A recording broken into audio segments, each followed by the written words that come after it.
नमस्कार। आइए सुनते हैं लोक दर्पण चैनल पर धारावाहिक विलक्षणी नार की 15वीं कड़ी। धीरे धीरे कुबेर का मन संन्यास में रमने लगा। चातुर्मास खत्म होने को था। चातुर्मास खत्म होते ही शिवालय में बाबा संतराम के शिवालय में रुके सभी साधु गुजरात से बाहर घूमने निकल जाते थे। ऐसा वे वर्षों से करते चले आए हैं। 4-5 की टोली बनाकर ये साधु देश के अलग अलग धार्मिक स्थलों के दर्शन करने जाते रहते हैं। भीम अखाड़े की घटना के बाद कुबेर स्वयं को बाबा संतराम के साथ साथ चरणदास का शिष्य भी मानने लगा था। अब वह चरणदास से कुछ ऐसा ही ज्ञान प्राप्त करना चाहता था जिससे उसका भी ऊपरी हवाओं से सीधे संपर्क हो। चरणदास भी कुबेर की सेवा से खुश था, इसलिए चरणदास ने इस बार अपने पुराने चेलों जीवानंद, नित्यानंद, संपूर्णानंद के साथ साथ कुबेरानंद को भी अपनी टोली में जगह दे दी। पांचों साधु अपना अपना जरूरी सामान अपने थैलों में रखकर हाथों में चिमटा लिए उत्तर प्रदेश के प्रमुख तीर्थ मथुरा एवं वृंदावन के भ्रमण पर निकल पड़े। सूरत से मथुरा का पैदल सफर कम से कम 1000 किलोमीटर से भी अधिक है।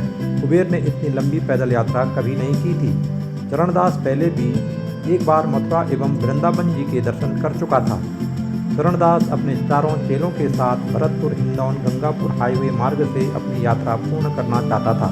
सभी मस्ती में झूमते हुए गुजरात से मध्य प्रदेश, राजस्थान और फिर उत्तर प्रदेश का सफर तय करने के लिए निकल पड़े।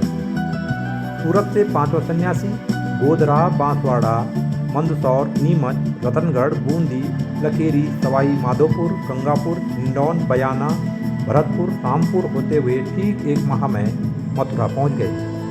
यह चरणदास जी का सानिध्य ही था कि 1 महीने के पैदल सफर के बाद भी सभी स्वयं को तरोताजा ही महसूस कर रहे थे। हर रोज संध्या के समय चरणदास थोड़ी देर के लिए अन्य साधुओं से एकांत चाहता। इसके बाद जिस किसी भी निकट के मंदिर में अपने चेलों के साथ वह पहुंचता, उनके खाने पीने और सोने की व्यवस्था पहले से ही तैयार मिलती। जब भी चरणदास एकांत में जाते, कुबेर को भीम अखाड़े की बात याद आ जाती, लेकिन अपने गुरु के इस रहस्य को वह अन्य साधुओं से हमेशा छुपा कर रखता था। तीनों साधु जब भी बाबा जी के एकांत की बात करते तो कुबेरानंद सिर्फ इतना ही कहता कि हमारे गुरुजी पहुँचे हुए फकीर हैं, तभी तो जहाँ जाने की सोचते हैं वहाँ सब कुछ पहले से ही तैयार मिलता है। एक दिन जब पांचों साधु हमारी माधोपुर के एक प्राचीन शिव मंदिर में ठहरे थे तो रात में मंदिर के समीप एक युवक को काले नाग ने डस लिया। सांप वहां से सीधे शिवालय में चला आया।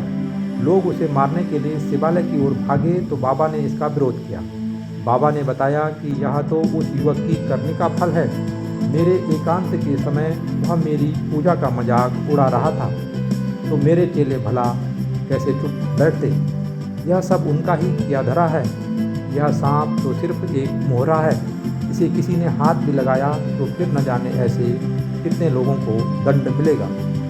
बुजुर्ग साधु की बात सुनकर सभी चेले सोचने लगे कि हमने तो कुछ किया नहीं, फिर गुरुजी उनका नाम इस घटना से क्यों जोड़ रहे हैं।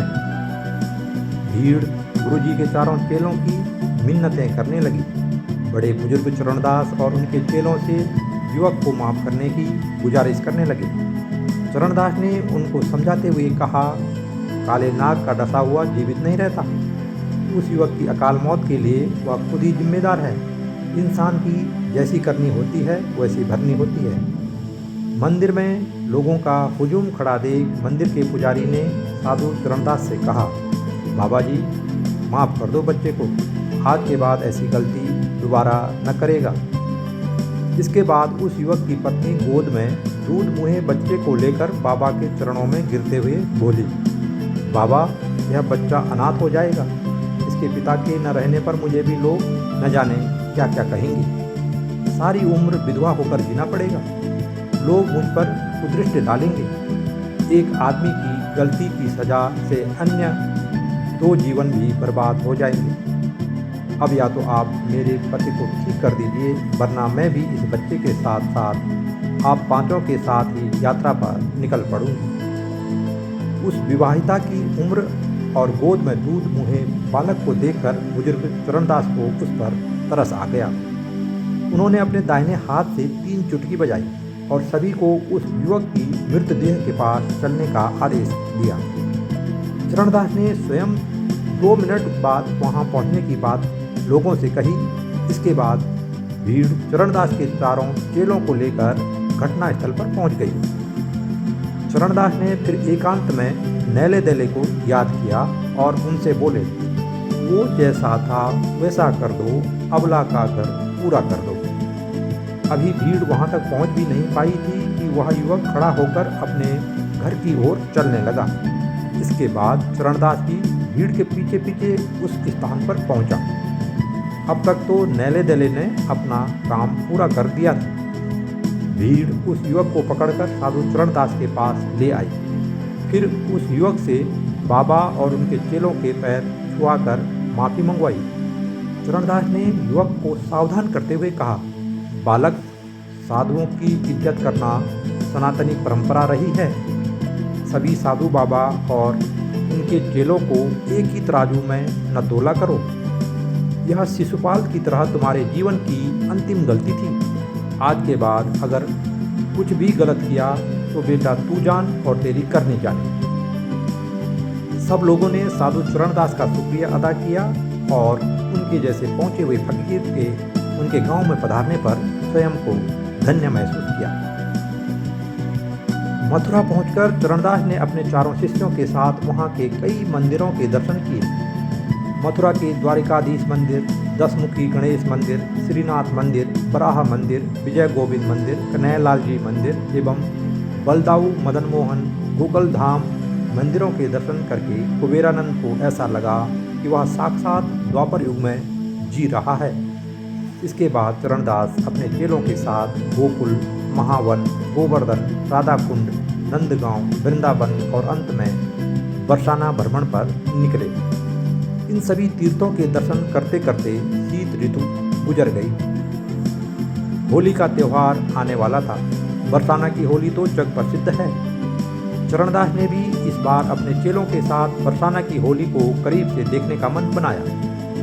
इस होली की खास बात यह है कि इसमें नंदगांव के बांके युवक भगवान कृष्ण के रूप में राधा रानी के गांव बरसाना के राधा रानी यानी कि लाडली जी के मंदिर में ध्वजा फहराने का प्रयास करते हैं। बरसाने की महिलाएं इन होलियारों को लठ मारकर मंदिर से दूर भगाती हैं।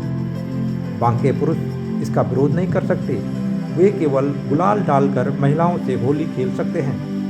कोई पुरुष यदि महिलाओं की पकड़ में आ जाए तो उसको लठ से मार तो पड़ती ही है, इसके साथ ही उसकी इस नटखट करने का दंड उसे महिलाओं के कपड़े पहनाकर श्रृंगार पर नाचना भी पड़ता है। एक दिन के बाद बरसाना के पुरुष नंदगांव की महिलाओं पर रंग डालने जाते हैं। होली का यह पर्व यहाँ सदियों से ऐसे ही मनाया जाता है, जो कई दिनों तक चलता है। तो ये थी धारावाहिक कुलक्षणी नार की 15वीं कड़ी। आगे की कहानी और भी रोचक होने वाली है। इसके लिए देखते रहें लोक दर्पण चैनल पर धारावाहिक कुलक्षणी नार। धन्यवाद। नमस्कार।